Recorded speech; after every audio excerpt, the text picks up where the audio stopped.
Hi, I'm Dennis from Plain Truth Ministry. Welcome to Friday in the Word. Today we're going to look at the second of the 7 churches that Jesus addresses in the book of the Revelation.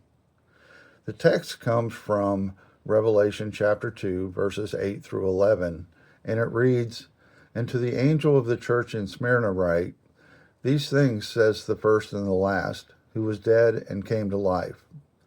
I know your works, tribulation, and poverty, but you are rich.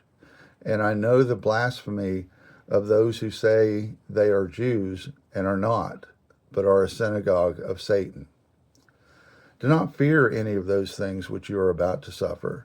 Indeed, the devil is about to throw some of you into prison, that you may be tested, and you will have tribulation 10 days. Be faithful unto death, and I will give you the crown of life. He who has an ear, let him hear what the Spirit says to the churches.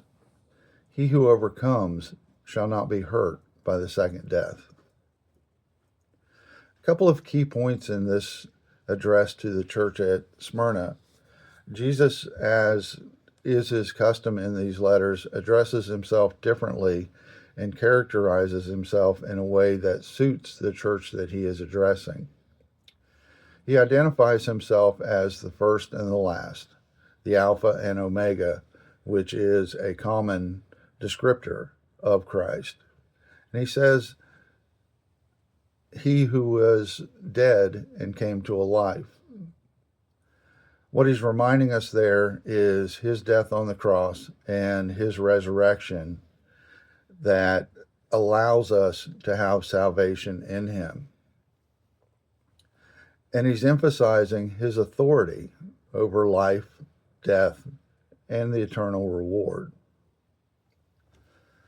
When we look at the church at Smyrna, we have to understand that Smyrna was a city of the Roman Empire located in eastern Turkey and was very close to Rome. It was a city that followed Roman law and that embraced being Roman. So any Christian church that was going to be established in that era in a city that was so faithful to Rome was going to fall prey to the persecution that Nero began in 73 AD. And that persecution went on for years and years. In fact, nearly 100 years later, Polycarp, a bishop at Smyrna, was buried alive for his faith. The second thing that these folks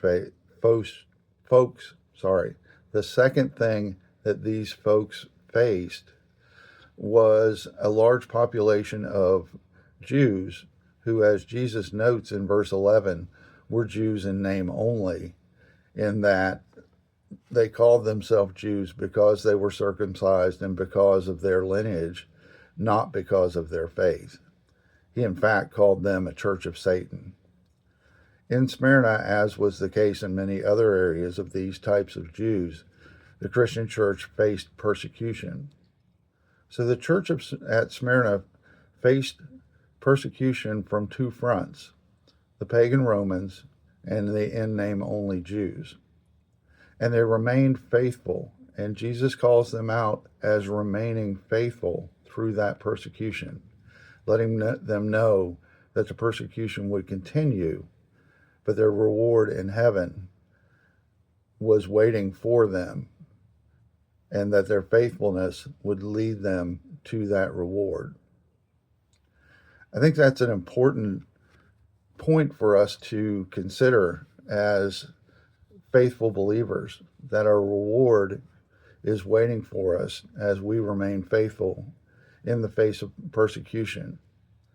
Whether it be on the African continent or in the Middle East, where we can substitute Muslims for Jews and substitute pagan governments for the Roman government, or in our own country where we are told that we are ignorant because we do not adjust our belief in the gospel to societal norms, and we're persecuted in that way. What we need to remember is that one of two things is going to happen today if we are faithful. One is that we will remain faithful and get through the day on this earth, no matter what confronts us. Two, we will die this day or be killed, and we'll join Christ in heaven.